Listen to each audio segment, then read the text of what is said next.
안녕하세요. 안녕하세요. 17장 9절을 다시 한번 읽읍시다. 시작.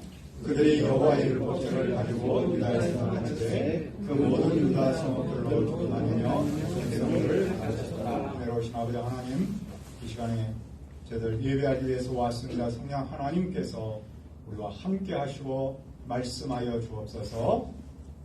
감사하며 예수님의 이름으로 기도합니다. 아멘. 미국 영화를 보면은 엄마나 아빠가 아이들을 잠을 재울 때 동화책을 읽어주는 모습을 볼 수 있죠. 그런데 더 오래된 영화를 보면은 동화책 대신에 성경책을 읽어주는 모습을 봅니다. 참 아름다운 모습이죠. 그런 아름다운 모습의 시작이 어디 있었을까요? 오늘 등장하는 왕은 유다 왕조로 따지면 7번째 왕입니다. 그 7번째 왕이라고 했을 때는 사울 왕부터 시작하면 7번째 왕이 되죠. 사울, 다윗, 그 다음에 솔로몬, 르호보암, 아비야, 아사, 마침내 여호사밧입니다. 그런데 그 여호사밧도 앞에서 아버지처럼 전반부 생애와 후반부 생애가 좀 차이가 나는데 오늘은 그의 전반부 생애입니다.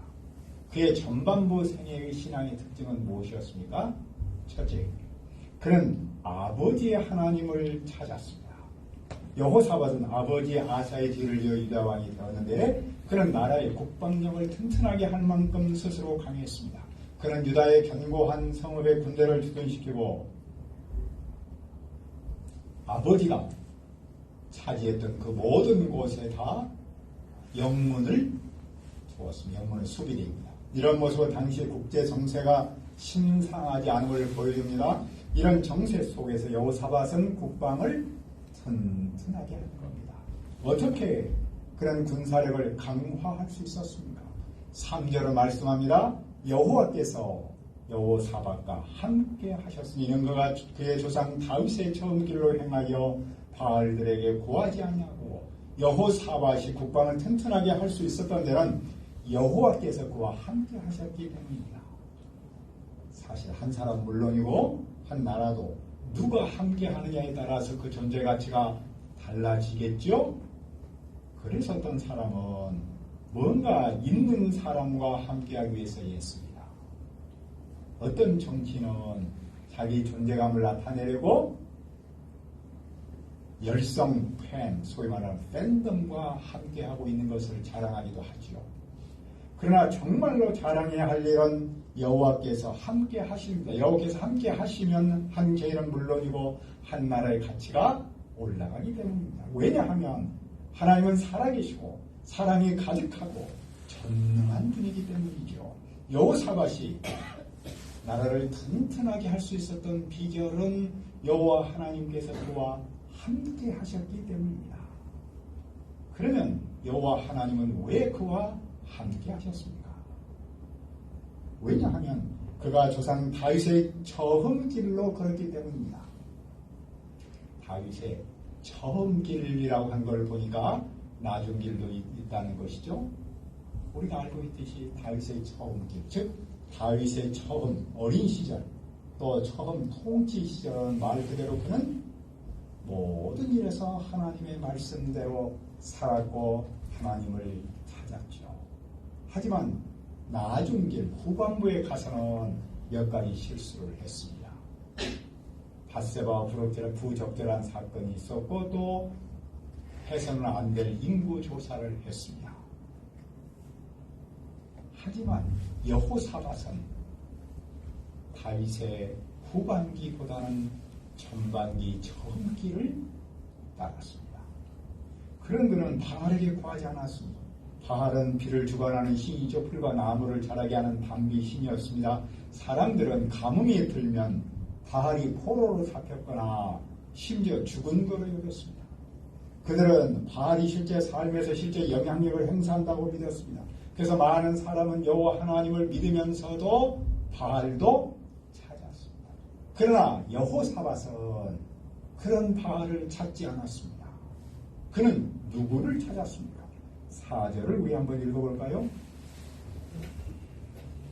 4절 시작. 오직 그의 아버지 하나님께 구하며 그의 계명을 따르고 이스라엘 행위를 따르지 아니하였으나 여호사밧은 자기 아버지의 하나님께 구했습니다. 그의 아버지 아사도 초기에는 말씀대로 살았지만 후기에는 말씀대로 살지 않았죠. 하지만 여호사밧은 다윗의 처음 길을 따랐듯이 아버지의 처음 길을 따랐습니다. 그런 다윗처럼, 그런 아버지처럼 하나님을 찾았습니다. 여기서 볼 때 여호사밧의 신앙의 특징이 어떠합니까? 첫째로 그는 조상들의 신앙 전통을 이어받았습니다. 그는 다윗의 처음 길을 걸었고 자기 아버지 하나님을 찾았습니다.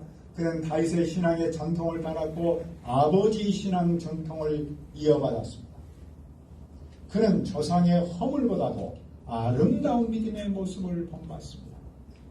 그의 하나님은 아버지의 하나님이고 다윗의 하나님입니다. 그는 다윗과 함께 하신 하나님, 아버지와 함께 하신 하나님이 자기와도 함께 하심을 믿습니다. 그는 조상에게 복을 주신 그분이 자기에게도 복을 주심을 믿습니다. 이런 여호사밧의 믿음은 아브라함의 하나님, 이삭의 하나님, 그리고 야곱의 하나님을 생각나게 합니다. 성경은 아브라함과 함께 하신 하나님은 이삭과도 함께 하시고 야곱과도 함께 하심을 강조합니다.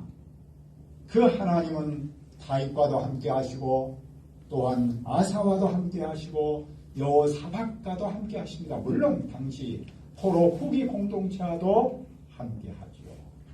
그리고 오늘 우리와도 함께 하십니다. 따라서 오늘 우리도 조상들의 신앙의 전통을 이어가야 합니다. 본받아야 합니다. 그런데 어떤 이들은 아버지의 안 좋은 모습만을 말합니다. 어떤 후배는 선부의 허물만 비판합니다.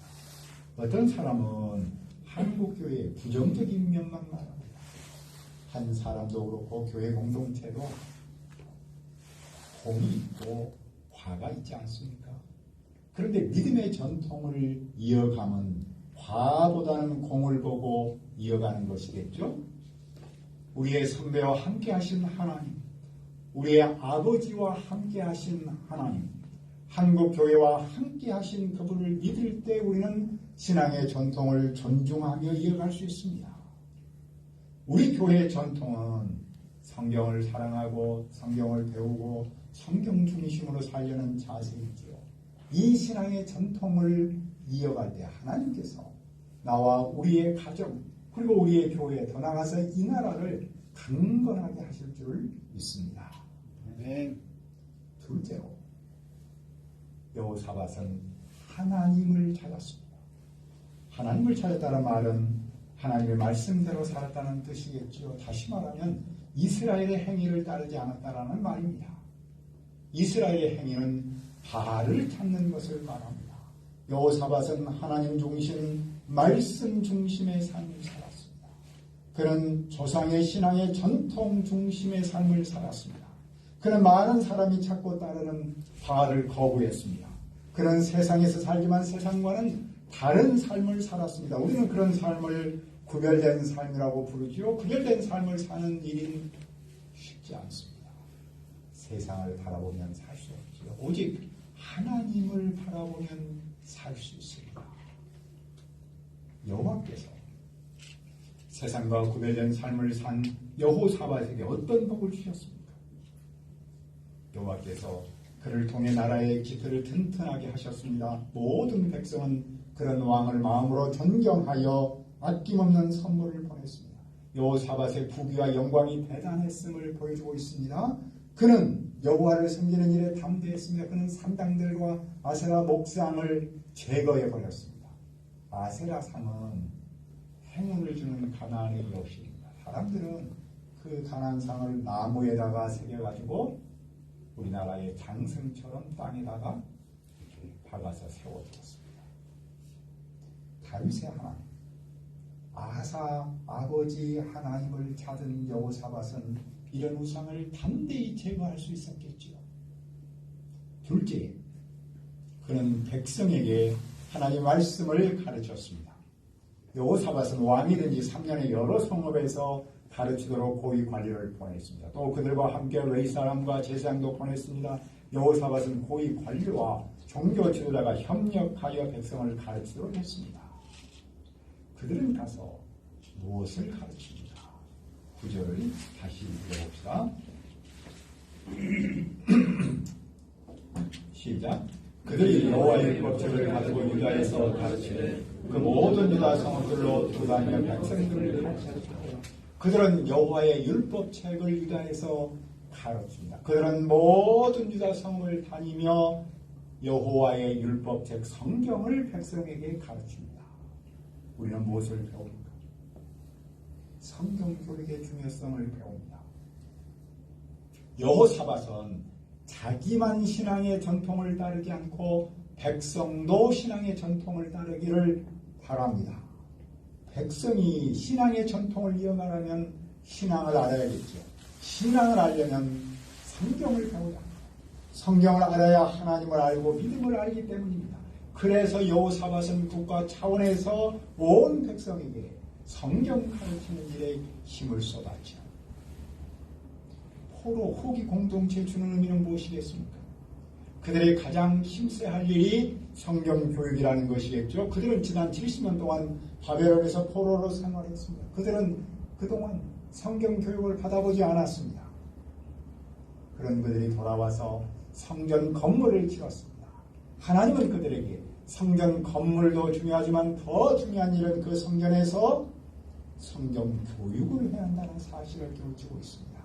하나님께서 그들을 바벨론 포로에서 돌아오게 하신 목적은 바로 하나님의 말씀을 가르치는 데 있다는 사실을 가르치고 있는 거죠. 이스라엘이 바벨론에서 돌아왔을 때 그들은 에스라에게 모세의 율법책을 가지고 와서 가르치도록 청했습니다. 에스라는 20학번경에서 성경을 가르쳤습니다. 백성들은 그 말씀을 들으면서 처음에는 너무 감격해서 아니 자기들이 죄가 있다는 사실을 알고 울었습니다. 그러나 말씀을 더 깨닫는 순간에 그들은 기뻐하며 기뻐했습니다. 부활하신 예수님께서 제자들을 세상에 보내면서 말씀하셨습니다. 내가 너에게 분부한 모든 것을 가르쳐주기를 하라. 보라 내가 세상 끝날까지 너희와 항상 함께 있으리라. 예루살렘 교회에서 헬라파와 히브리파 사이에서 갈등이 있었죠. 그때 사도들이 이렇게 결단했습니다. 우리가 기도하는 일과 말씀 전하는 일에 헌신하겠다. 사도는 교회의 본질인 말씀 살게 헌신하고 있습니다. 1500년대 종교개혁이 일어났을 때 종교개혁자들은 이렇게 외쳤습니다. 오직 말씀으로, 라틴 말로는 솔라 스크립트라라고 하죠. 왜냐하면 교회가 말씀을 가르치는 본질의 사명을 잃어버렸기 때문입니다. 우리말의 교회라는 말은 이 교자가 가르칠 교자입니다. 가르칠 교, 모일회. 그러니까 우리의 선배들은 교회를 가르치는 모임이라고 이해했던 것이죠. 성경을 가르치는 모임이 교회라는 겁니다. 교회는 말씀 위에 세워졌고 말씀을 먹고 자라고 교회는 말씀을 세상에서 가르치는 사역을 감당해야 한다는 것이죠. 역대기의 청중은 물론이고 오늘 우리가 열국 가운데서 영광을 얻는 길은 교회의 핵심 사역인 성경을 가르치는 일입니다. 한국교회 원동력은 사경단에서부터 시작했다 그랬죠. 바이블 스타디 클래스 7명이 시작했다 그랬습니다. 그것이 점점 자라서 평양 대부흥의 원동력이 됐던 사경회, 회는 수양회, 컨퍼런스를 말합니다. 한국교회가 성경 가르치는 일에 힘썼을 때 한 개인은 물론이고 가정과 나라가 건강하고 강성했습니다. 과거 한국교회를 설교의 영광시대라고 부릅니다. 하지만 지금은 그렇게 말하는 것을 심히 부담스러워합니다. 어떤 자칭 유명 목사의 설교는 성경 본문을 가르치는 일보다도 세상 돌아가는 이야기, 정치 이야기가 더 많이 합니다. 교회의 본질, 설교의 본질은 성경이야.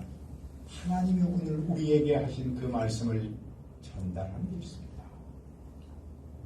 그러므로 오늘 우리가 힘써야 할 일은 무엇입니까? 교회의 본질을 회복하는 그 본질은 성경을 가르치는 일입니다. 성경을 가르치는 일은 단순한 공부가 아닙니다. 그것은 우리 한 사람의 가치관, 세계관, 그리고 우리의 삶을 바꾸는 겁니다. 내가 바뀌어야 가정이 바뀌고 교회가 바뀌고 세상이 바뀌겠죠. 나는 바뀌지 않으면서 상대보다 바뀌라고 한다는 것은 소위 말하는 정치인들이 말하는 내로남불과 같은 겁니다. 하나님의 말씀이 나를 바꿉니다. 왜냐하면 하나님의 말씀은 나를 볼 수 있는 거울이기 때문입니다. 거울을 봐야 나를 알 수 있지 않겠습니까? 나를 바꿀 수 있지 않겠습니까? 그러므로 하나님 말씀 앞에 설 때 나를 알 수 있고 내가 바뀔 수 있습니다. 그러니 말씀을 가르쳐 그 일을 여호사밧이 힘을 쏟았습니다. 여호와께서 그에게 무슨 복을 주셨습니까? 여호와께서 유다의 주변의 모든 나라에 두려운 마음을 주었습니다. 그들은 여호사밧과 감히 싸울 생각도 못했습니다. 어떤 블레셋 사람은 여호사밧의 조공으로 예물을 바쳤습니다. 또 다른 나라도 조공으로 예물을 바쳤습니다. 그들은 여호사밧을 큰 형님으로 모신 거죠. 여호사밧은 세력이 점점 커져서 요새를 세우고 양곡 저장 성읍을 세웠습니다. 이런 모습은 왕국의 강대함을 표현합니다. 그는 성마다 많은 물자를 확보해 두었습니다. 그리고 수도 예루살렘에는 막강한 정예의 부대를 배치했습니다. 지휘관을 가문별로 말하고 있습니다. 그런데 사실 유다는 가문이 두 가문밖에 없습니다. 유다 가문과 베냐민 가문이죠. 그 유다 가문에서 아드나라는 사람이 용사 30만 명을 거느렸고 여호하나는 28만 명, 아마시아는 20만 명을 거느렸습니다. 베냐민 지파 중에는 엘리야다가 활과 방패를 잡은 20만 명, 여호사밧이 18만 명을 거느렸다고 했는데 이 모든 병력은 전군이 아니라 예루살렘을 중심으로 하는 왕의 사람이라고 표현하고 있습니다. 대단했다는 것이죠. 왕은 이 밖에도 유다 전역에 군인을 배치했습니다. 당시 국제 정세를 볼 때 군대는 중요한 자산이었습니다. 여호와는 당신을 찾고 말씀을 가르친 여호사밧을 이렇게 놀랍도록 강한 나라로 만들었음을 보여주고 있습니다. 우리가 새해를 시작하면서 강조했던 렉시오 디비나를 늘 보고 있습니다. 오랫동안 렉시오 디비나를 연구하고 실천한 한 신부님이 오늘의 청중을 향해서 이런 말을 했다고 합니다. 영적 갈증을 느끼는 많은 현대인에게 어떻게 말씀과 하나됨이 가능한지는 이론보다 실천이 중요하다. 다른 사람이 맛있는 음식을 먹고 그것에 대해서 아무리 설명한들 어떻게 그 맛을 정확히 알 수 있겠는가? 스스로 그 음식을 맛볼 때 그 맛을 제대로 알 수 있다. 우리의 영성생활도 마찬가지다. 우리는 좋다는 여러 방법을 찾아 부평초처럼 여기저기 떠다니다가 정작 말씀 안에 깊이 뿌리를 내리지 못하는 우를 범해서는 안 된다. 이제 홀로 하나님의 말씀과 조용히 만나면서 그 말씀과 하나 되는 여정에 들어서야 된다. 우리가 삶의 현장에서 신앙의 전통을 이어받아 조상의 하나님을 찾고 그분의 말씀을 가르치는 일에 힘쓰기를 기도합니다. 은혜로우신 아버지 하나님, 이 시간에 여호사밧의 믿음을 배웁니다. 그는 조상의 하나님을 찾는 신앙의 전통을 이어받았고 특별히 말씀을 가르치는 사역에 힘썼습니다. 오늘 우리에게도 이러한 삶의 자세를 허락하여 주옵소서. 감사합니다. 예수님의 이름으로 기도합니다. 아멘.